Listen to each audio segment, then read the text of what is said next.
In this video, I'm going to talk about how Spotify Marquee is now even better than it was before by being more accessible to more artists and having more country options available. So if you're not familiar with Spotify Marquee, it's essentially a music marketing advertising tool kind of directly inside of Spotify for Artists that you can use to retarget your audience. And previously, the requirements of Spotify Marquee were that you had to have at least 15,000 streams in the last 28 days from the United States. And now, since they've expanded the countries, you just have to have 15,000 streams in the last 28 days for any one of those countries, or at least 2,500 followers from any one of those countries. So this means a lot more of you probably have access to Spotify Marquee now. Now the thing is, you still have to be from the United States. You have to have a US billing address and a US credit card. So there are ways to get around that. If you have a very close friend in the US, you could add them as an admin to Spotify for Artists, and they can hook up their credit card, and that will work. But I've heard that virtual cards will not work. So something to keep in mind, but check and see if you have access if you are from the United States. So first of all, this is what Spotify Marquee looks like. Look familiar? This is an upcoming one for my song. So this is kind of what it does. It's retargeting your existing listeners that have expressed interest in your music over the past like 6 months to a year, like everything from recently all the way back far. And so you get to choose and run individual campaigns in certain countries. So let me flip to my screen share here. And we're going to flip over to this other artist. And the reason is there seems to be something in here that when you go to run a marquee, you can only schedule one ahead of time before your song comes out.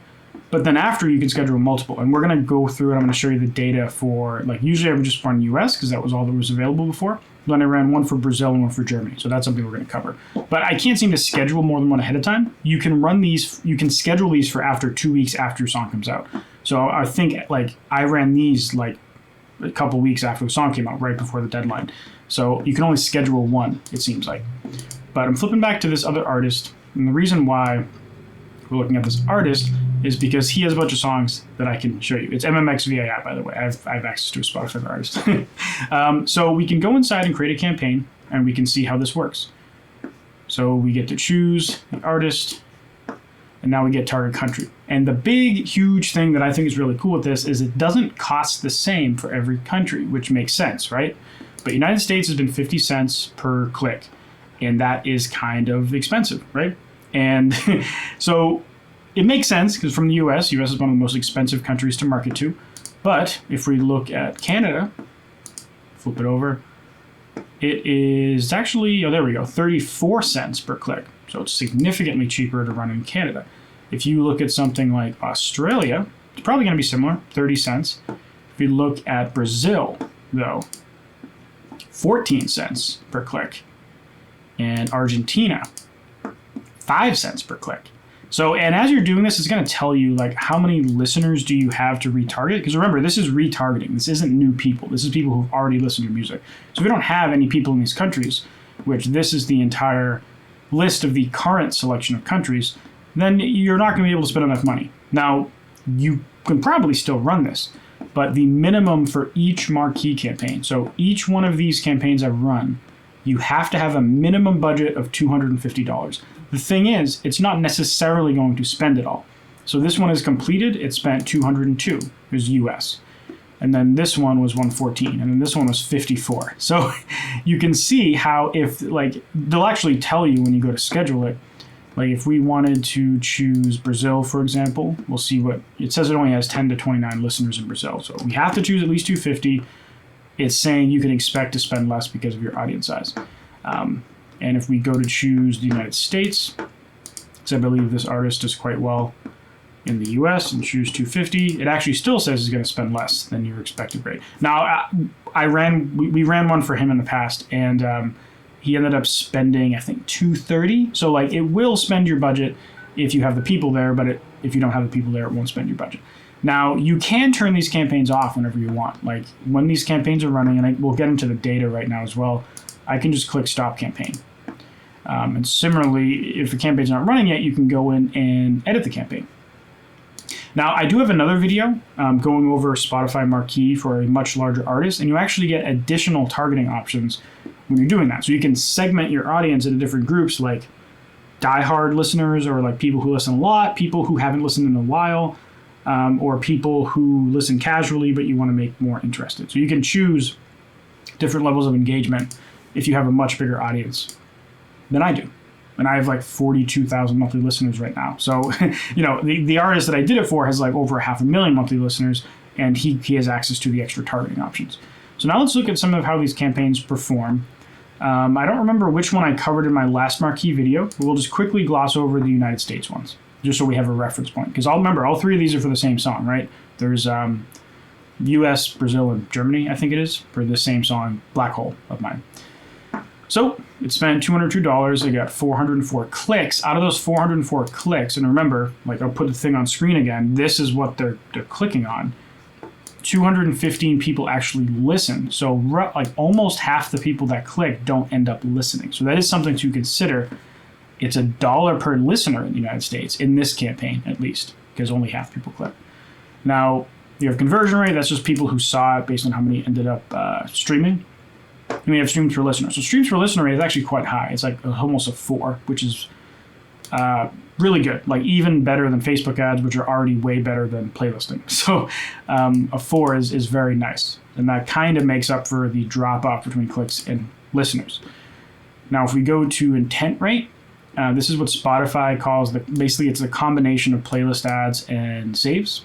So 40% is really high. Like 40% of the people that listen to the song are saving it or playlisting it. So 34% save rate, 11% playlist ad rate combines to be roughly 41 intent rate. And then there's some extra data of how these people engaged with other songs. So 34 people listen to other stuff. They listened to 2.68 streams per listener, added 1 song to the playlist, and saved 8 songs. So now we have a reference point, and we can go flip back over to the other countries, right? And these are still running. So these might change over time, and they do collect data for like 2 weeks after they stop. So this isn't perfect, but I wanted to show you this. So we have 438 clicks, 196 converted listeners. So still roughly that 50% mark. The US one was it was like 55%, and this one's like 45% conversion ratio between these two. The conversion rate, though, is actually higher here than it was for the United States one. So it's kind of a trade-off there, but the streams per listener is significantly lower. Now, this number should go up over time. Like the US one, not only did it complete its campaign, but it's been several weeks since it finished. Or I think a week or two since it finished at least. So people, if they keep listening over time, then this number goes up. So the fact that it's a 2 only, when did this campaign start? 6 days into the campaign. So it's going to finish, I believe, in a day or two. And then it's another week or two collect data. I could imagine this being closer to a 3, but it is lower. The intent rate is 23, so the other one was like 41, right? So this intent rate is lower. This could go up over time as people listen again, but right now it is lower. Now the converted listeners, here's these metrics here. You could compare that to the other one. So now let's look at Germany. And remember, Brazil is only 15 cents per click. So I am paying less for that, and the numbers aren't too much worse. And I do think they'll improve. Now Germany, I forget how much it costs, but it's less than the US, but more than Brazil. So you have 281 clicks, converted listeners 111. So this is, I think, the worst ratio of the 3. Conversion rate, though, is actually quite similar. They've all kind of been around 8%. Streams per listener is better than Brazil, but worse than the US. But again, this campaign's still running, so I would expect this one to continue to rise. Net rate 27%, same deal when I talked about the last one. I would expect this to go up over time, but it is lower than the United States when it finished. And then we have our conversions, our converted listeners for other releases down here for comparison. Now, streams per listener rate is stupid high here, so it must have just been a couple people just went and like binged my whole catalog, which is awesome, right? So those are those several different country comparisons. So now, since I never just trust any advertising company, I always want to go to Spotify and check the data. I do this with Facebook ads. I'm going to do this with this. And of course, like I would doubt Spotify was lying anyways, but I just wanted to see the numbers with my own eyes, So I believe, and I think I double checked this another point, but these campaigns started around here. And we see Belarus, Germany, and Brazil. So Germany is green and Brazil is pink. So we do see around here all of a sudden Brazil and Germany rising, and I haven't calculated how much this growth difference is from this benchmark, because what happened is the song got a big release radar push from this Friday to this Friday. Well, this Thursday, actually, because it was 1 week. And then it got dropped off. And then I started those second marquees, and now it's going back up again. So as I mentioned, if you want to see more about Spotify Marquee, you can check out this video right here. This is with a bigger artist. This was the first marquee video I did, so things might not be as recent as what you're seeing in this video. And if you want to see how I actually market my own music using Facebook ads, you can check out this playlist down here as well. Anyways, thanks for watching, and I'll see you next video. Bye.